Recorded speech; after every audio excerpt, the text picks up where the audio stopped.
to Geopolitical Trends. So excited to be with you. And yes, I was supposed to do this at 13:30.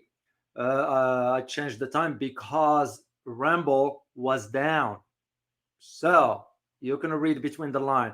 Interesting enough that one of you guys in the community just posted on this channel that the French government now is asking Rumble to take some information, whatever. You can read between the lines that even a Rumble will not be safe from the entities. So fingers crossed, because that's what I intend to take my other conversation from here.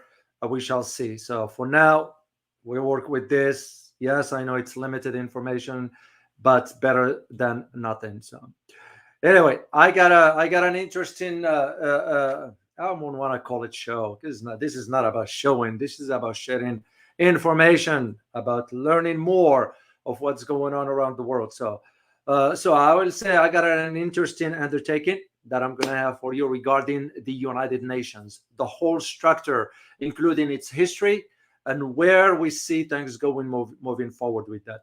I'm going to save my thanks for the channel members, supporters, and so forth to the end, because I want to get into this, because there's a lot to cover and I don't want to mess up, because I don't want to sort of miss the time. So I'm going to get into it right away. So we'll start with the key questions.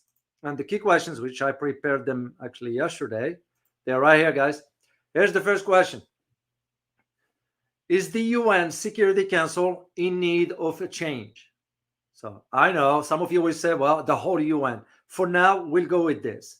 Second question, is it time for a new world order? Because the UN is a reflection of the old order.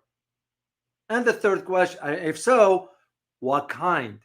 And these questions, by the way, guys, are for you also to answer. So if you don't mind, since we are in a community here, we exchange ideas. So this is how, to me, great ideas come about, is when you hear a different perspective, when you hear different arguments, when you hear different ideas. And if we all come together, this is where good ideas come about.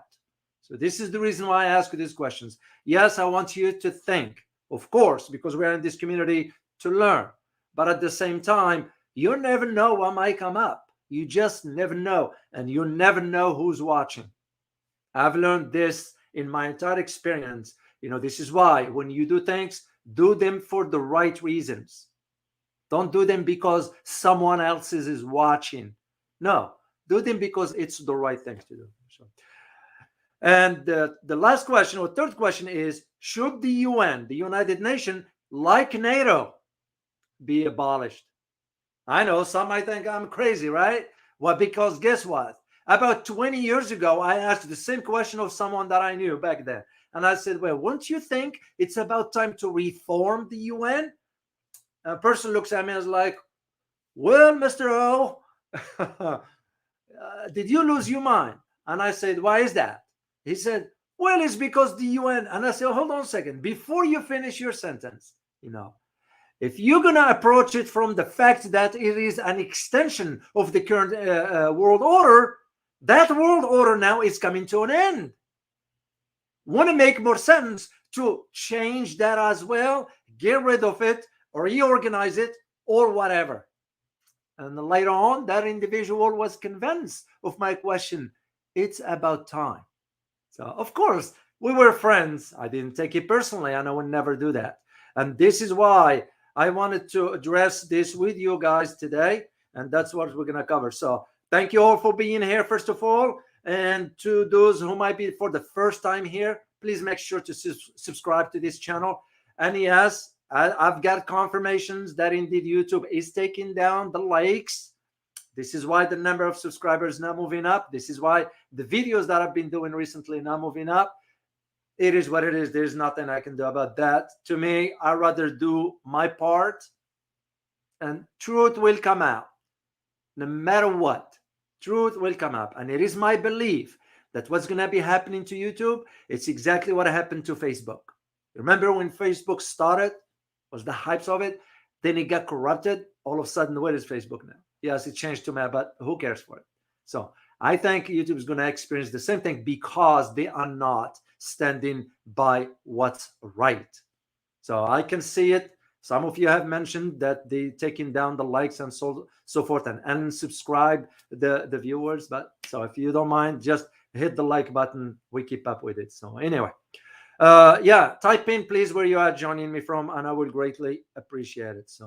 So let's start with one of the key things, and I'm going to share something with you as I move forward here from one of our viewers, because it's very important, because I want to highlight to you the involvements of the community members here. So it is what happened yesterday, and I will post the link for you. President Biden, of course, you call him President Incompetent Biden, just sort of warned Israel.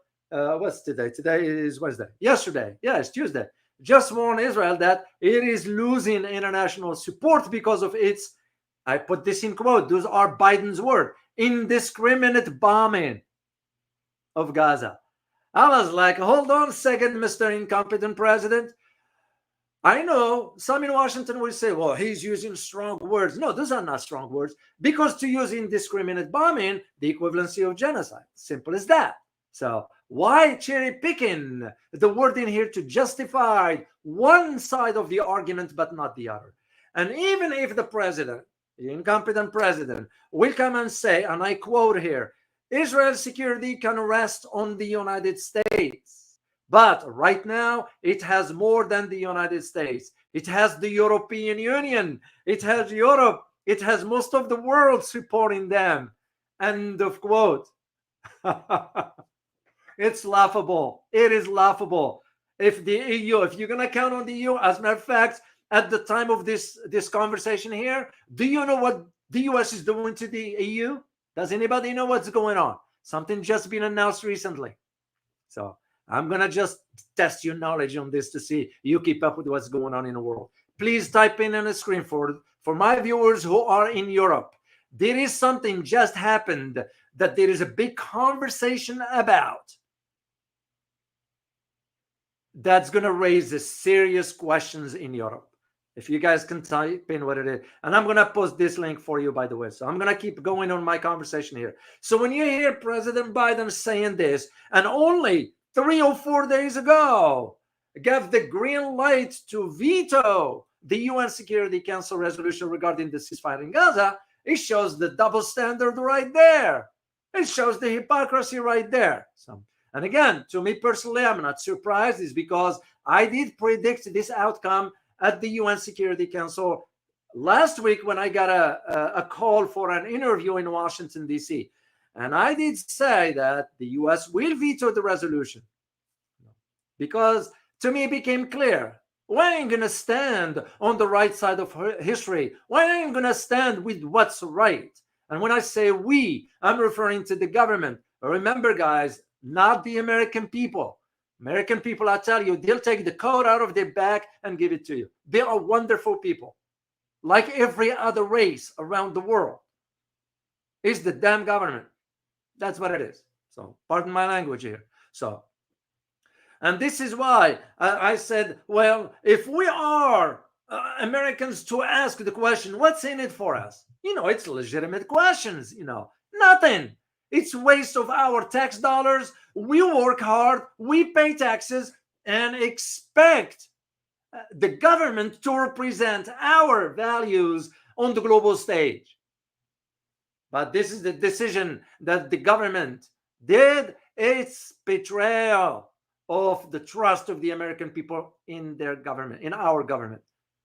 So straightforward. So, and as you know, for those who do not know or may not know the background, the resolution that was supported that was proposed or initiated by United Arab Emirates and introduced by the Secretary General under Article 99, it was supported by 13 out of 15 members of the Security Council. Security Council has 15 members. And I'm going to get into the structure of the UN, so you'll have an understanding once for all, at least to have the basic understanding of it.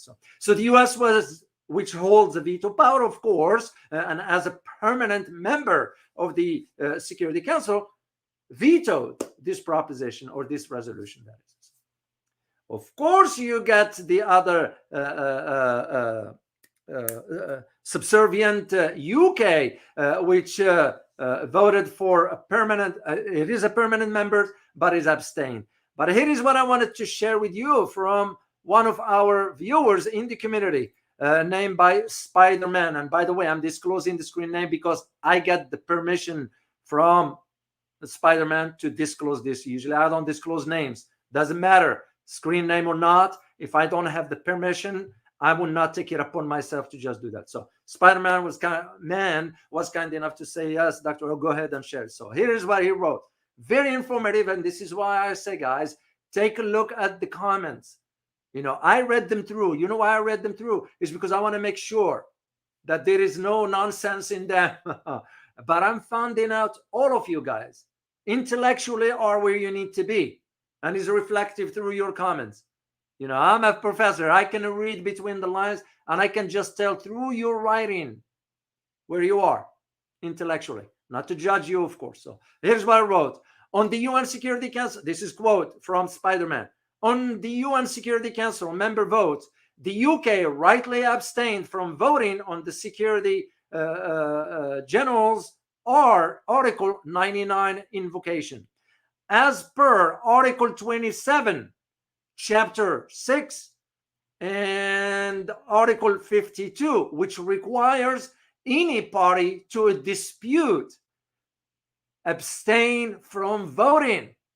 Meaning what? According to Spider-Man, spot on. Meaning what? The US was also required to abstain, but nobody called them out on it.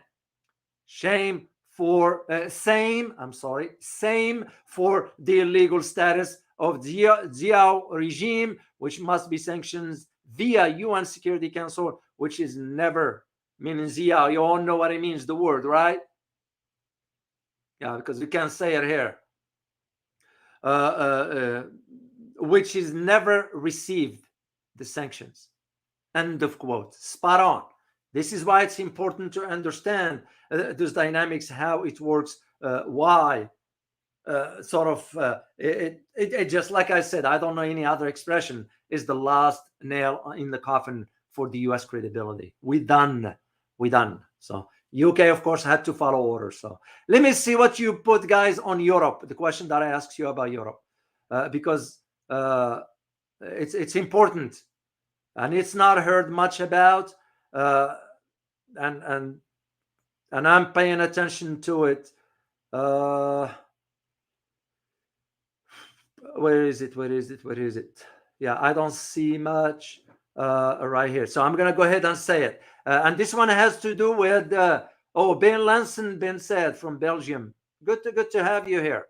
Good to have you from Belgium. Speaking of Belgium, this is what the question was about, what happened with Europe. There is now a conversation that we are pushing towards turning over the military apparatus of the EU under Brussels. In other words, under the US umbrella. The entire Europe military apparatus. It's bad news. As the former head of the MI6, his name is Richard Love. Usually, as one who worked in Washington, you're going to have to know who those individuals are. Sometimes our path will cross as far as work, but that's where it stays. But Richard Love, who is, by the way, well respected in the UK, within the community inside MI6, he argued against this. That is bad news. Well, this is now where the push towards having the EU surrender even its military apparatus. And what is the reason for all that? So we can fight the Russians. You all see where this is going. To me, it's not the first time I say it, guys. Europe has lost its sovereignty. Not all countries, of course. We do not generalize. It's just when you say the EU, you know which countries I'm referring to.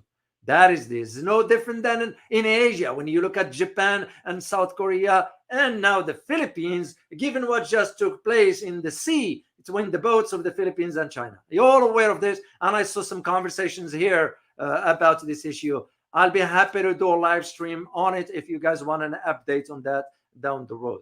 But this is where the problem is. And that's why you have to think in terms of where this is headed.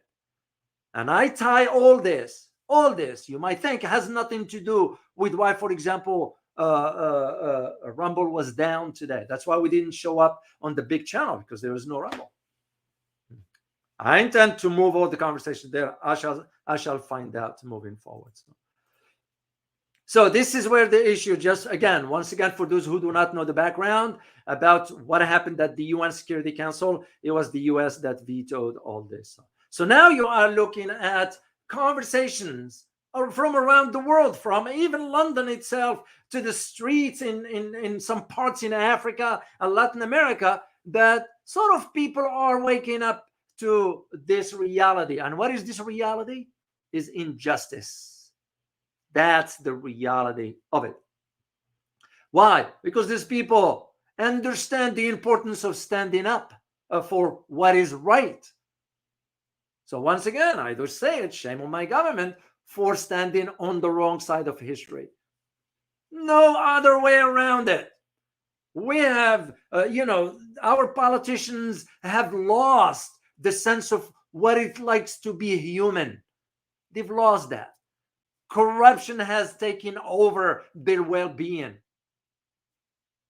Yeah, it resided in the heart. That's it. All they see, thanks in terms of political benefits.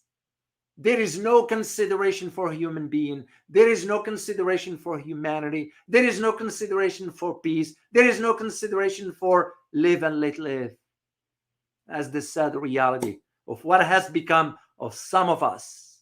Now, so this is why people are kind of thinking how odd for the United States, that is a sort of one that claims to stand for dignity, human rights, democracy, rule of law. You got despair. So, but at the same time, let's not forget that everything starts from us. Change begins from within. So it's like for you guys, not just in the matters of politics or geopolitics or global affairs, whatever, just in your daily life. You can't be telling people you need to do A, B, C, and D when you couldn't do it yourself, because change starts from within. Same thing with charity. Charity starts at home first.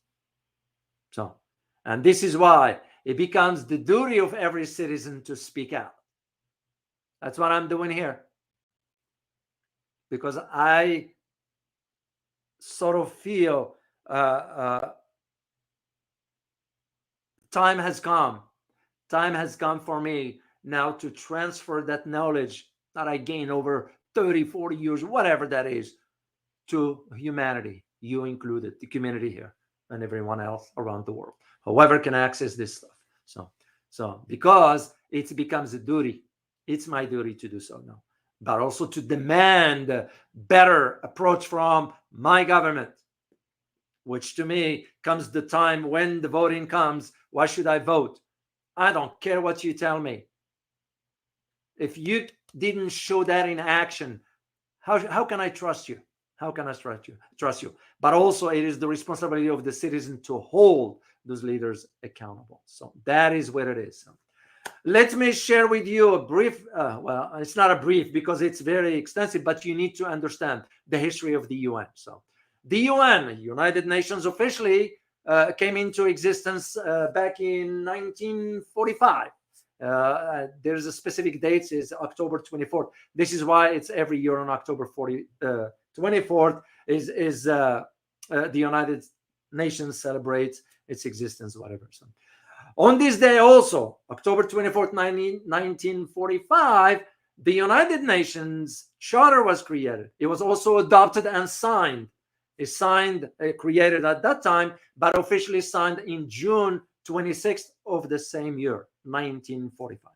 So, and that's when once it was signed, the Charter, it became official. In other words, it entered into effect. So United Nations Day is celebrated, as I mentioned, on October 24th. That's each year, every year, that's what it is. So what happened, how this came about, because you need to understand the background of it. In 1945, representatives of 50 countries met in San Francisco. here in the United States, in California. So, as the United Nations Conference on International Organization to draw up the United Nations Charter. Start with the meeting first to draw the charter, which paved the way during the San Francisco Conference. That's what it was known. And it convened on April 25th, 1945. Again, it was presided at that time by President Franklin Roosevelt, because he was the president. In addition to him, he was also Prime Minister of England, Winston Churchill, and also who was the Soviet premier at that time? Can anybody tell me? So type it in on the chat box. I want to test your knowledge here. Remember, 1945. So it was Roosevelt, and there's that famous picture, three of them sitting. Who was that third person, the Soviet premier at that time?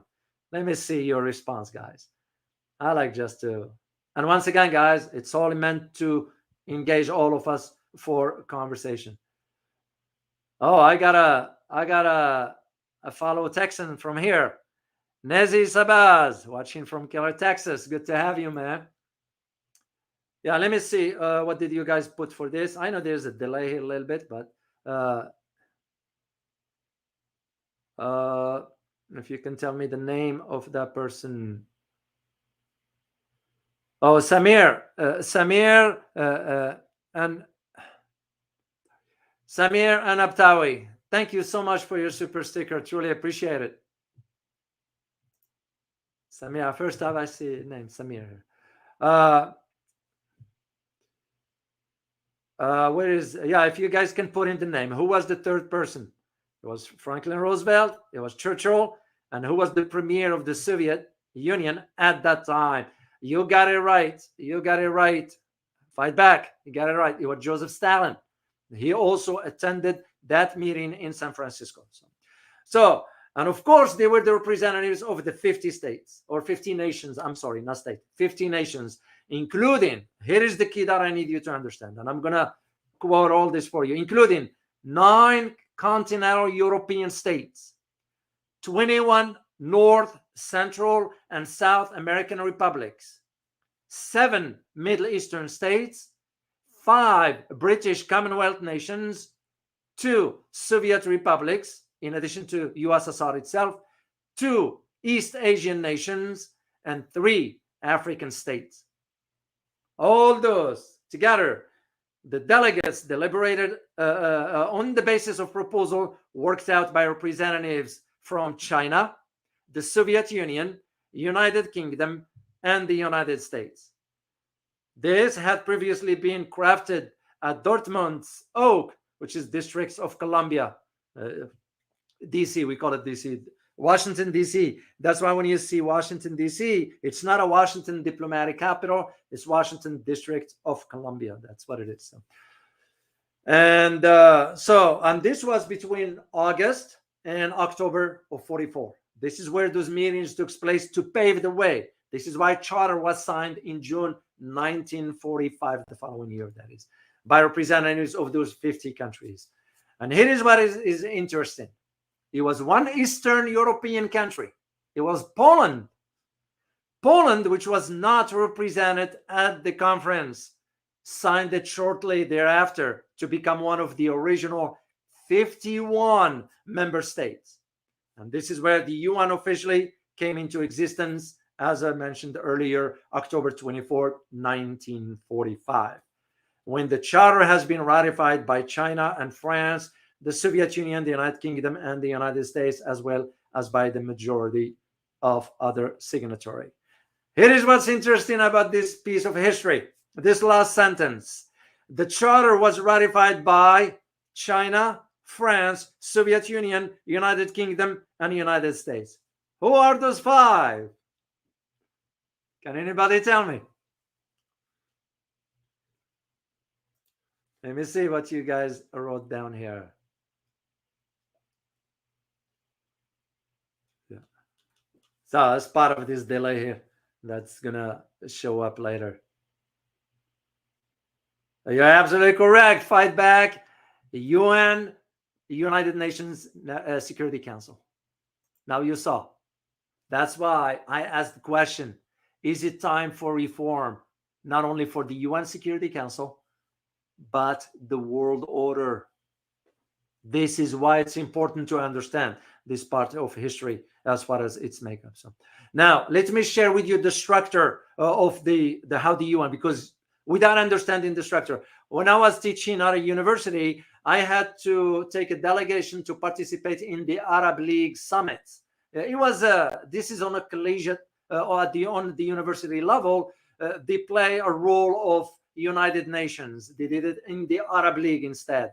And fascinating those developments is the same arguments here for why I need to share with you the structure and the duties and the power. So United Nations system is based on 6 organs. They call them organs or principal organs. So, and I'm going to share one by one, but in a brief, because it'll take us forever here. So all of these integral organs, in other words, they work in conjunction with each other. Were established back then, 1945. Remember, they were created right after that, when the UN was created. So, and this principal organs sort of are the General Assembly. There are 6 of them. Just keep a mental note for this. Just, at least you become well informed as far as how the UN is structured. So you have the first one is the General Assembly. That's the one that meets every year in September. You have the Security Council, which is the UN Security Council. You have the Economic and Social Council, known as ECOSOC,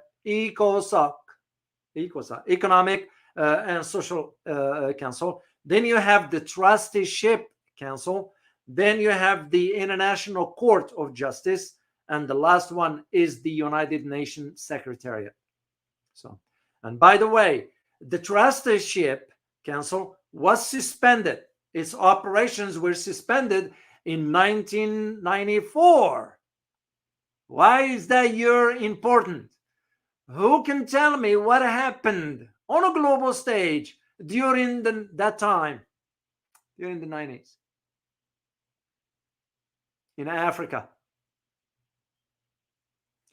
And that was after the independence of Palau, the last remaining U.S. trustee territory. So let me share with you a location here for Palau to those whom I not know, because it's worth knowing at least basic.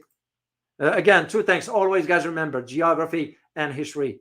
You can understand global affairs without understanding geography and the history of that part.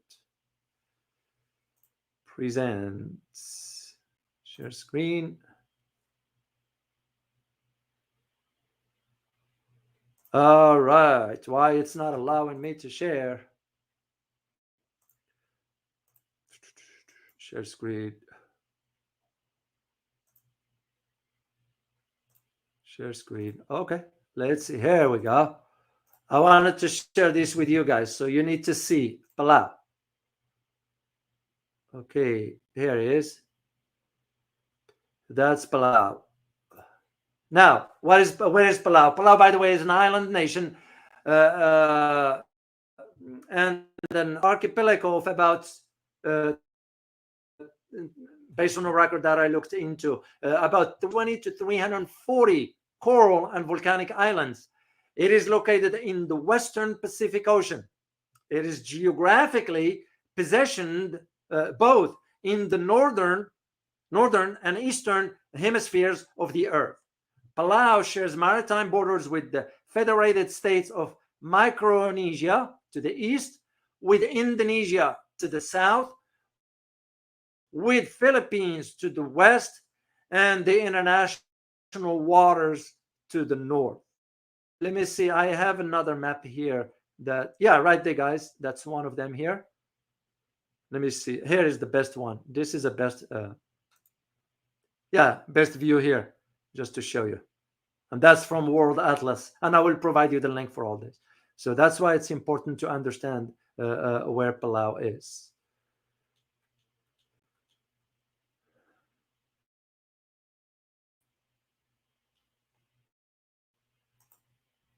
So let's go back to our one. Stop sharing. There we go. let me go back to addressing those 6 organs of the UN. So General Assembly, and again, I'm going to provide you brief, then I'll get into the analysis about the Security Council itself. General Assembly, that is the main deliberative, policy-making, and representative organ of the UN. This is why you have the yearly meeting of the UN in New York, where all nations represented in the UN, about 193 countries, give speeches. There are those recognized, not recognized, and I'm going to get into this with three entities. So it can be considered, if you may use the term, the parliament of the world. But the big question that is mainly come to ask is, why is it in New York? Why not do it in some another country that is isolated? And there is no country that is isolated in the world. Let's just be realistic. We used to hear about Switzerland being a neutral. Switzerland is not a neutral. Switzerland does its things behind the scenes. If you only know. I used to go through a lot through Switzerland and understand the dynamics of what's going on in Switzerland. Switzerland is not a neutral. So let's just put that to record. But it has to be some mechanism by which you put the whole headquarters of of the UN in some neutral country we all decide and agree upon. Decisions on important issues such as those on peace and security, the admission of new members, and budgetary matters require a 2/3 majority.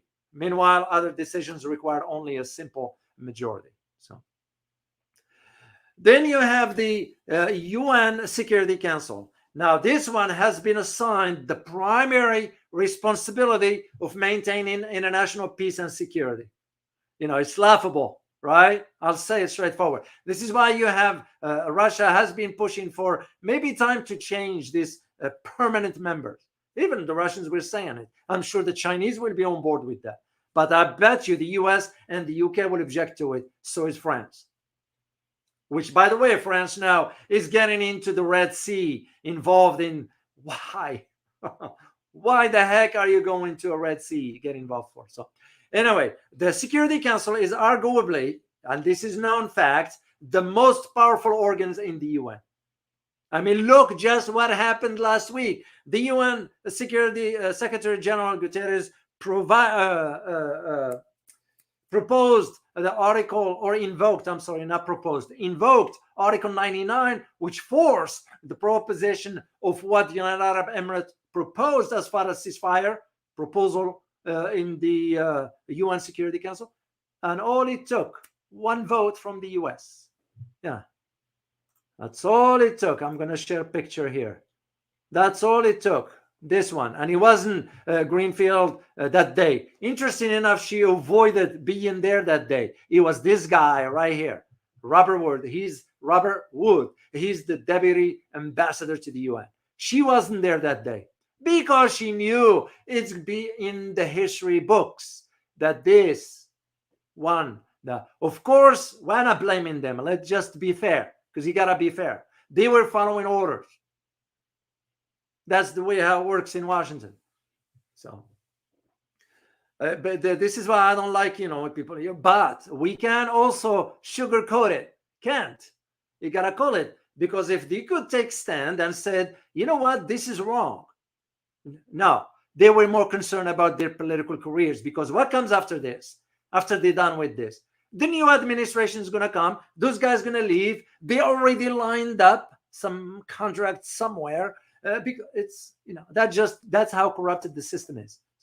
So and this is why I'm saying let's just be fair. So together with the General Assembly, the Security Council, elects. Here is the key: the Security Council elects the judges of the International Court of Justice, while other organs of the UN can only make recommendations to the member states. The Security Council has the power to make binding decisions that member states have agreed to carry on. This is why all those members, 15 out of the 15, 13 supported the resolution of ceasefire, or it took only the US veto it and the UK abstained. So Moving on to the International Court of Justice. This is the ICC. That's the criminal. No, I'm sorry. That's the International Criminal Court. But the International Court of Justice is the judicial organs of the UN. Unlike other organs which are located in New York City, the International Court of Justice is located. Can anybody tell me where the ICC is located? I like to. Again, this information, guys, and the reason I ask is for you to become aware. I know some of you will see it, but we know it. But it's just the idea of ensuring. That's how knowledge is. You can tell somebody who's knowledgeable from somebody who's a bullshitter. Pardon my language. So easy to spot. You will need more than about, I'll say, about 45 seconds, and you will be able to tell. Oh, you got it right. You got it right. Nicholas Delfino at The Hague in Netherlands. You're absolutely correct. That's where it is. So the court's role is to sort of settle, in accordance with the international law, legal disputes, one of them referred to it by member states, and to give counsel on legal questions referred to by other UN organs and specialized agencies. Why am I highlighting this? What have you read or heard about 3 or 4 weeks that some countries calling on ICC to conduct investigations for the bombardments in the Middle East? What happened? Nothing. Nothing happened. So here is where at least one of the conversations that comes about is the controversies and the criticism pertaining to the UN. And this is where I put my own input. This is where I add my own input about all this.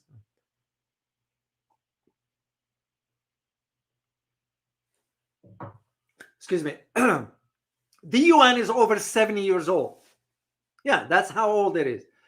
And the development of the strategies, I won't use the term that they are being attacked. No, it's needed for a reform on many fronts. Like I always say, and I still stand by my conviction regarding this, is that UN is toothless. UN doesn't have the power. This is why for us, you will never, ever see American forces under UN command. You all know the blue helmet. You're familiar with those, right? There will never be American soldier or entity under the UN. So where is the power of the UN? Shows you right there. So, because the UN is also a bureaucracy, very, very bureaucratic. So it takes forever for it to get involved. Forever. It gets involved after the fact. So. And the questions that have been raised regarding to its relevancy, how relevant the UN is dealing with really the challenges confronting the world today. Remember, 1945. Once again, this is why I asked that question at the beginning. Is the UN and NATO about time for them to be let go, abolished, get rid of, dissolved? Once again, question that's worth thinking about. So, and all this, despite the UN numbers. Remember when this started, how many countries were there? 50. It quadruples now.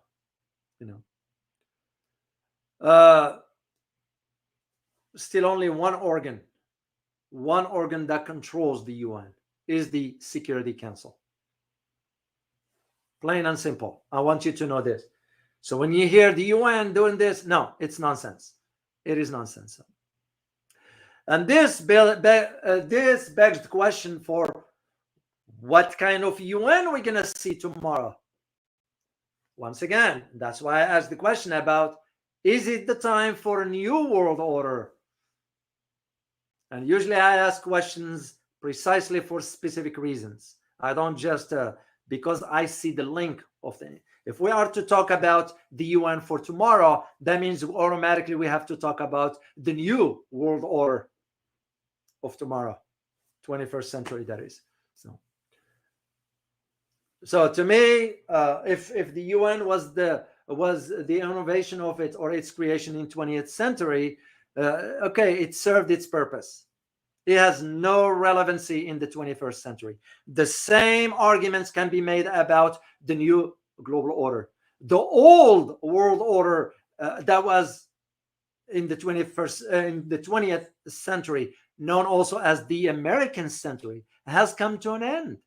Now we're looking at the 21st century.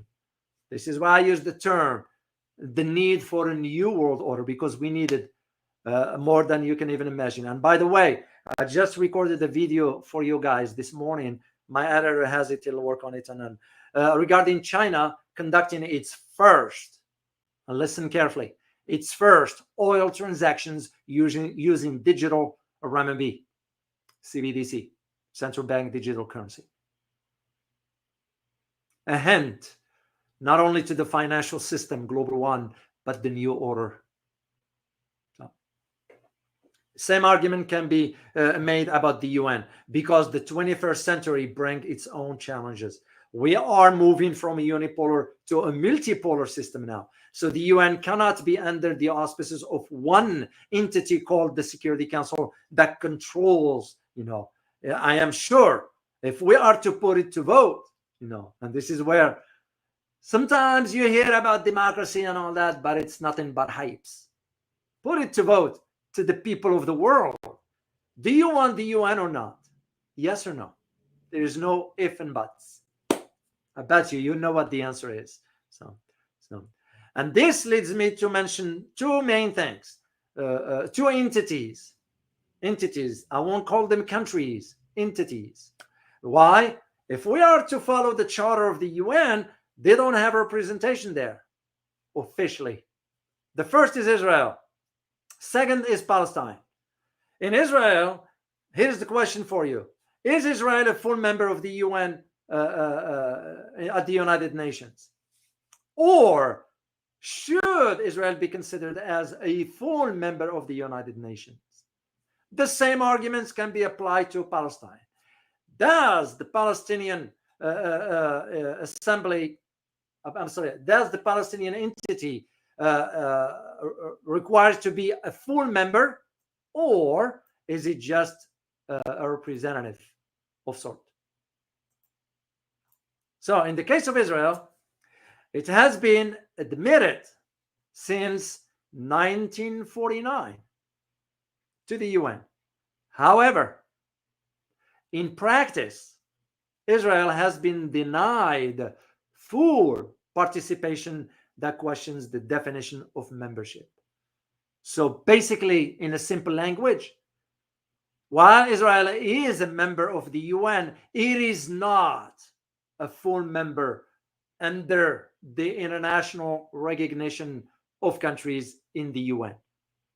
That's the same argument many of us have made when we hear these hypes about Taiwan. Taiwan, it's not a country, it's not a sovereign state. Because when you hear the term sovereignty, this is where that representation at the UN comes in. This is why Israel doesn't have that. This is why Taiwan doesn't have that. And this is why the Palestinian also does not have that. Now, in the case of Palestine, it was a General Assembly resolution 6719, if I recall, was presented. And that resolution to accord the Palestinian non-membership, full membership, but it will be an observer status. So basically, the Palestine entity will be an observer entity within the UN without having the full recognition of the UN. So that's how it is. And which means what? That the entity will not acquire the rights, the privileges that goes with the full membership. The same thing to Israel, same thing to Taiwan. So, to me personally, understanding how international law operates and diplomacy and so forth, we won't be able to call those entities a sovereign state because they don't have a full a membership there. And I will post the link for you guys if you want to read up more on this. And this is once again leads me to my earlier question: is it time for reform or a new world order? That's how important this is. That is why you are seeing what you are witnessing now with, for us, the US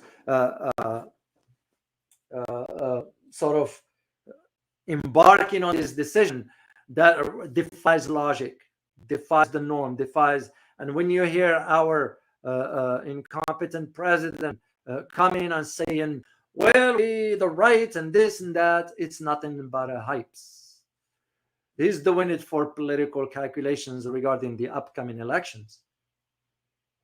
You know, how can you now trust, you know, for the last 30 years, guys, the last 30 years, American foreign policy, you know, it's gone. It's gone. We've been arguing for it for a while. I forgot to share this with you guys. This is a headquarters in New York, which, by the way, I talked to some security folks in New York way back. They said, I asked them, we were joking, you know, because we understand how security stuff is very. I told them, hey, what is your best day in the year? They knew I was being facetious with them, laughing and joking. I didn't want to say, what is your nightmare day in the year? That is during the Assembly General in New York. That's the nightmare. They don't like it. They don't want it. As a matter of fact, most of them wish we didn't have the UN headquarters in New York. So that's one. And there is one inside right here. That's inside the assembly. And by the way, you all remember when, what's his name? Hugo Chavez, he died of Venezuela. When he did give a speech back then at the UN before his death, it was about 2 years, when he stood at the podium and was pounding and said, he was getting at George Bush at that time, when he said, if I recall in Spanish, todavía el fuere al sufre, and meaning today we smell the sulfur. He was in a reference to George W. Bush. No. Oh, the way he said it, I remember. It says, el diablo estaba aquí, todavía el fuere al sufre. Yeah, that's what he said. I remember it. You can check the record, guys, in Spanish. El diablo estaba aquí, todavía el fuere al sufre. Today, the devil is in the house. It smells like sulfur. And if you know anything about sulfur, its smell is very, very, very bad. So that's why Hugo Chavez. And we all remember when Nikita Khrushchev took his shoes and pounded on the podium there, or depending on that is. And so those are, because every country that is fully represented there, you know, some of you will ask the questions, even for Palestine, even for Israel, they do give, they are being given the podium to speak. They are recognized, except that they don't have the full rights like other members. You know, I haven't seen Taiwan in that case. You know, but the question that we all need to ask now, before I close this up, guys, and answer some of your questions, is that, is it time to reform the UN Security Council? So you have two options: either reform it or get rid of it. If you are to reform it, how would you go about it? What do you guys think? What do you suggest? If we are to reform it, let's say we want to keep the UN Security Council, how would you reform it if you are given a chance? I have my own opinion. I want to hear yours first. Or do we just get rid of it altogether? We'll start with that first. So, but it's worth asking, because as I said earlier, the world is moving into a different stage, different setting. Consider yourself lucky to be alive and living through this. You're witnessing history in the making. And you are now, you know, intelligent enough to know how to read the global landscape. You know, you don't have to have a PhD and so forth, but at least your pragmatic understanding of the issues allow you at least to speak intelligently to those who might not know much, or to those who speak loud or argue vociferously without making the case. So you are in a better position, in my opinion. And I'm not saying it to be Mr. Nice. You all know this by now. So let me see, what do you guys suggest? If you think the UN Security Council should be reformed, how would you suggest it? Oh, Boone, thank you so much, Boone. And by the way, I didn't get a chance because I didn't see it last time. You put a super sticker, man, and I didn't see it. So I want to say thank you again. I didn't mean to ignore that. I just didn't see it till after I logged off, and because I go back, guys, and I read your comments, your interaction with each other. So thank you so much, Boone. Really appreciate it. You wrote, hopefully the multipolar world will have no UN. Valid arguments, because there are those who are arguing for it. I'm one of those. But I don't want to tell you about the UN Security Council yet till I hear your arguments. So thank you so much for your super sticker, Boone. Truly appreciate it. Boone's been an avid supporter of the channel. It means a lot. I hope one day, I don't know when, how, where, I hope one day to really have a live conversation with you face to face. Face to face. I know some of you do mention to me where you are reside, where your location is. I won't disclose it here, of course, because I don't have your permission. But if I am to be passing through that area and know exactly I'm going to be there for a few more days, I will make an effort to reach out to you and link up with you for a cup of coffee, cup of tea. For those who bought me coffee also, I will, and I mean it, I will do it if I know. So thank you again, Boone. Let me see. What did you guys put down as far as how would you suggest? What would you recommend? No Schwab. Oh, that's an interesting one. Unfortunately, I will find a way to talk to you about. Schwab, by the way, guys, is nothing but a mouthpiece. FYI. Schwab is following orders. Yes, you hear no, because it was an organization before the WEF. It was called something else. So he's nothing but a mouthpiece.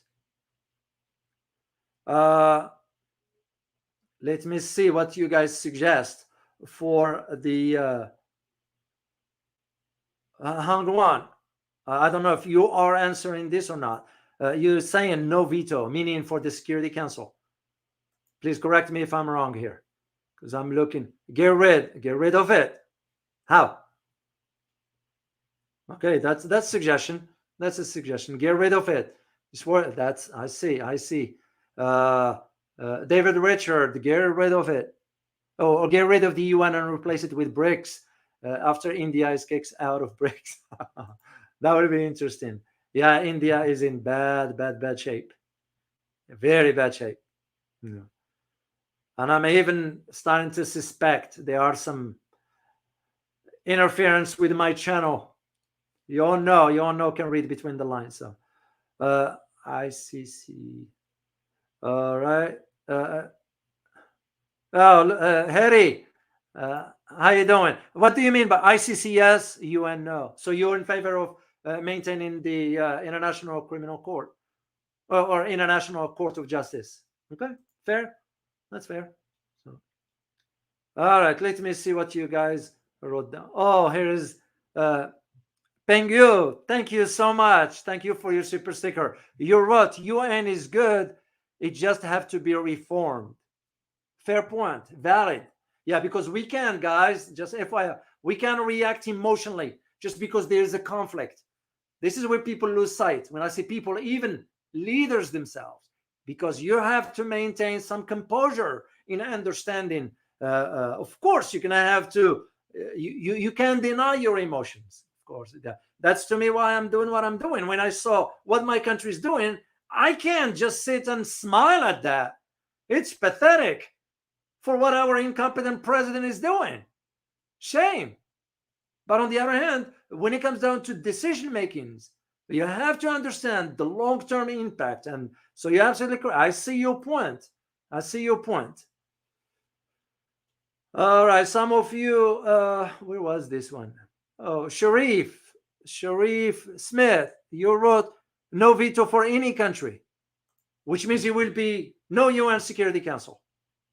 That's one way of looking at it. So now here is what I'm going to suggest, and again, it's just my suggestion, and I don't know why there's the delay here, whatever. So my suggestion is, if you have a 15 member, okay, how about you do rotational, on a rotational basis? There won't be no permanent members, which means what? All the other countries will have the same power, but not to the point that the decision will be finalized, which means what? Other members outside those 5 permanent, because that's where the problem is. If we didn't have the 5 permanents, there will be no finalized decision. The US won't be able to do this if there were no permanent. Why? Because all members will have to either agree or disagree on it, if we are to say democracy. But of course, in international politics, you have to think about the national interest. Not to, here is the reason why the US vetoed this. Does any of you know why the US vetoed this? I just want to push your thinking to the limits. Why do you think the US went ahead against all odds, knowing the rest of the world's gonna go, oh my gosh, and they did it anyway? Can anybody tell me why? In your opinion, this is your opinion, not what others are saying in YouTube, whatever, because I've seen some ludicrous stuff on YouTube regarding this issue. Sorry, I have to call spade a spade.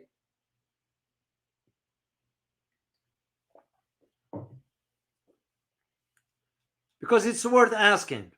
Why do you think the US did that?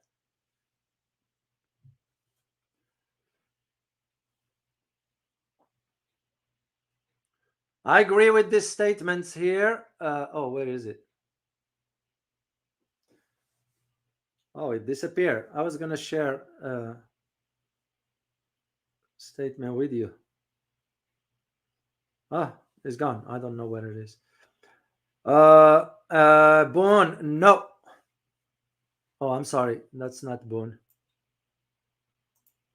Here's Boone. Boone, you wrote APEC. No, has nothing to do with that. This one has to do with the decision that was made a few years ago. And who made that decision? Meaning who vetoed it? It was Russia. You all remember during the Syrian conflict when Russia intervened? What did the U.S. ask during the UN Security Council meeting? And by the way, who called on that? It was the U.S. that's called on the UN Security session.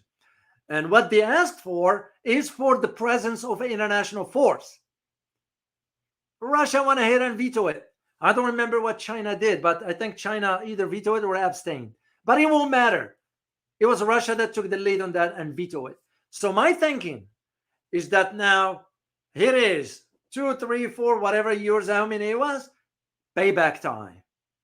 That's why the US won, knowing that only about a week ago, the Iranian president, Ibrahim Raisi, was in Russia. And about the same week, the Russian president was in the Middle East, flew over to Saudi Arabia and United Arab Emirates. That's to me the reason why. Of course, beside also being pressured, the US was pressured by the entity behind the scenes, which is the AIPAC, the American-Israeli Political Action Committee, AIPAC. Very influential, very powerful. That's what it was. So, and again, that's my opinion and the way I can read it, because that's how it works in international affairs. Oh, Alessandra, thank you so much for your super sticker. Truly appreciate it. I'm starting to see this name a lot on our chat. Thank you for being here. So truly appreciate you for that. And this is where I see the challenges coming in. And that's why it takes us back to the original questions. Is it time for reform of the UN? Is it time for reform for the global order? Is it time to get rid of the UN Security Council? Is it time to just reform the UN Security Council? Like I said, if you are to do a rotational basis, there are 15 members, you're always going to rotate. And you don't rotate only the major powers, because there are members there that they are not happy. And this is where the UN ends up being toothless. That brings me back to my point as to what happened during the 90s, as I mentioned to you, in Africa.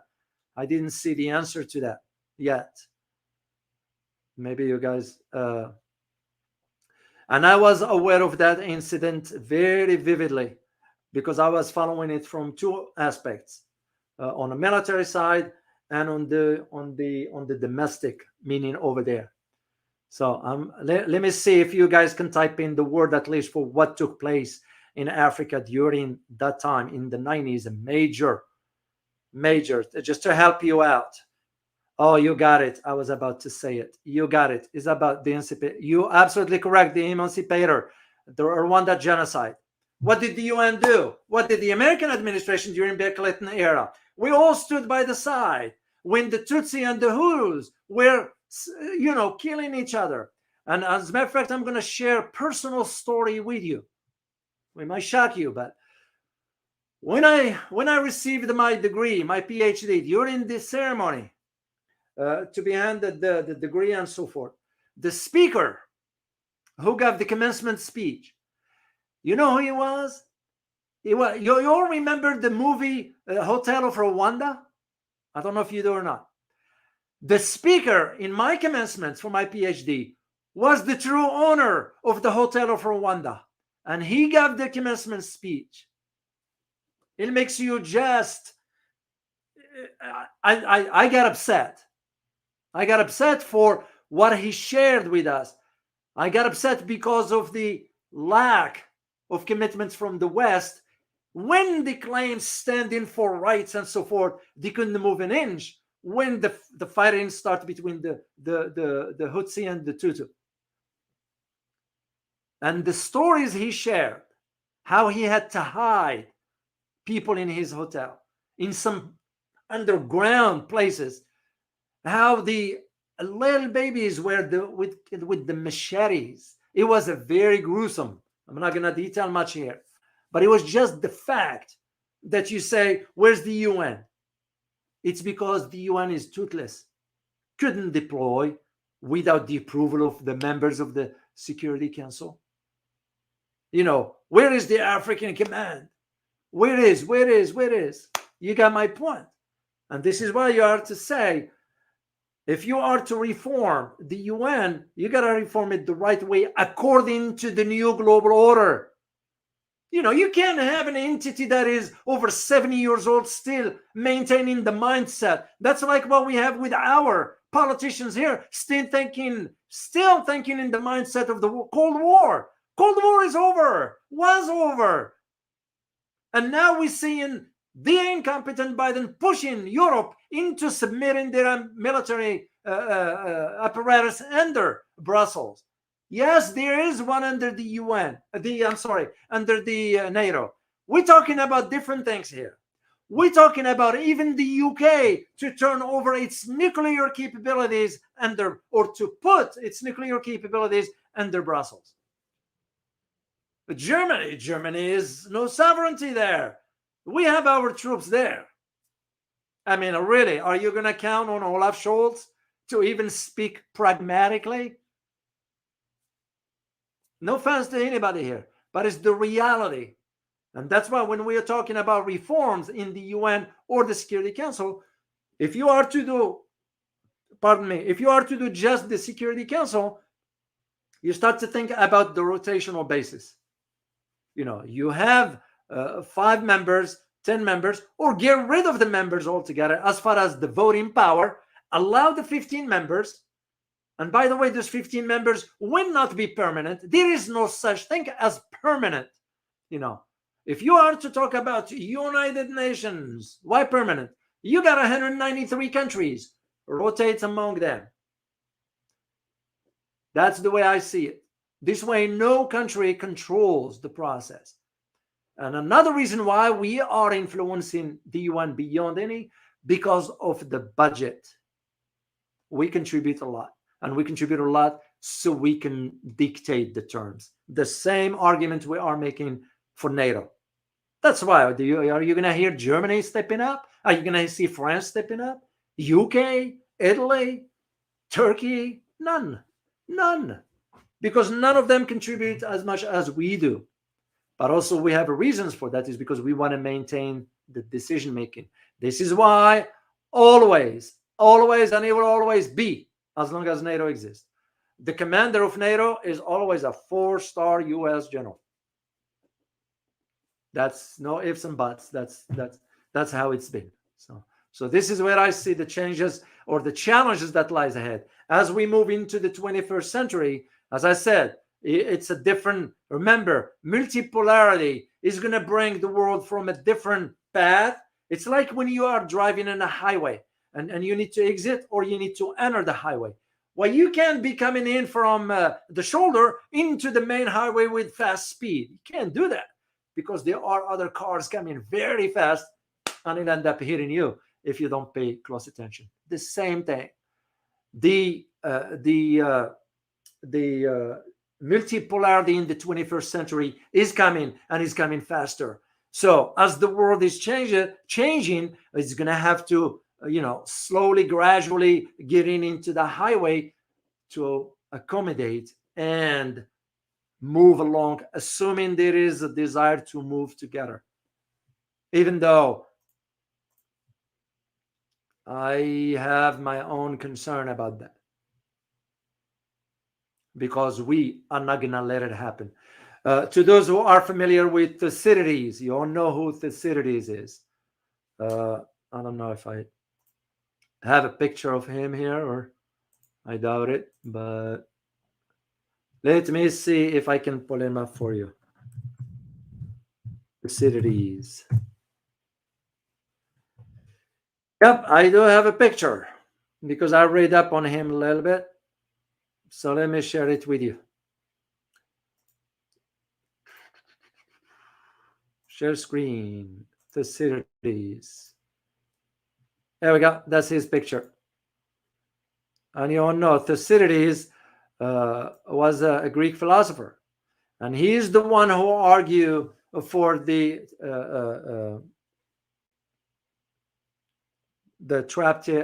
trap theory. There are those who believe in it. There are those who do not. It's beside the point. The idea that his argument back then, that when a rising power is challenging a sitting power, most likely conflict will ensue. That's what the trap theory Thucydides talked about. And that's to tie it to this highway of the 21st century versus the 20th century. So that's where my concern for how we're going to be behaving, because we're already seeing signs of it. What you're seeing now when it comes down to American foreign policy, it's a reflection of that chaos that exists. That's like the last stage of the when a sitting power is about to go down. It's the reality. Saddens me. It's my country, but at the same time, when it comes down to what's right, there is you can't be cherry picking, because there is either right or wrong, nothing in between. Well, I'll do a little bit of right, but I'll do a little bit of wrong. No, it doesn't work that way. And this is why I want to leave you with is that together. This is why I like this community, guys, and I count only on your support for all this and so forth. So together we can create a world. Yeah, you and I, we can create a world where justice and truth prevail.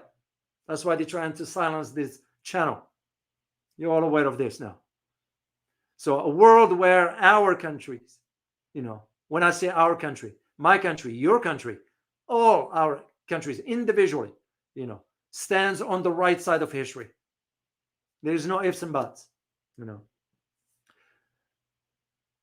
And it's because, like I said, in your own capacity, in my own capacity, we cannot remain silent. We can't.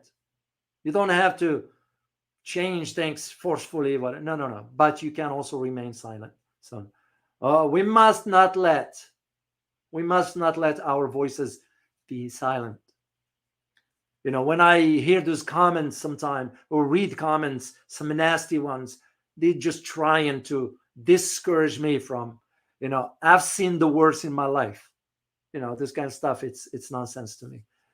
When you see technological tactics now from this platform here, trying to silence this channel slowly, I ain't gonna stay silent. So thank you all for watching here, and I count a lot on your support, because you, part of this community, standing up for what's right. Doesn't matter what's right. So let me say my thanks to the channel supporters and members. As I promised at the beginning, I want to give shout out to new channel supporters. Let me first, oh no, not this one. Let me first share this with you for those who wants to support the channel. What I'm gonna give my thanks. Give shout out to a new channel supporter by the name Straight Path. I like that screen name. Thank you for becoming a channel supporters. And I also want to say thank you to those who bought me coffee. I'm gonna start with Mr. Habib Saleh. Thank you so much for buying me coffee. Truly appreciate it. The next person is DGOEI. So thank you so much for buying me coffee. Next person is Richard. Thank you very much, Richard. Drag88. Thank you so much for buying me coffee. And the last person I'm going to give a shout out to is Hong Wong. Thank you very much for buying me coffee. Truly appreciate it. And thank you all. And please hit that like button. I know YouTube is going to try to delete it. It is what it is. So, okay, guys, I am going to sign off here and go prepare some other stuff for you for next few days. And as always, remember, geopolitics impact your daily life in more ways than one. Till next time, guys. Bye-bye.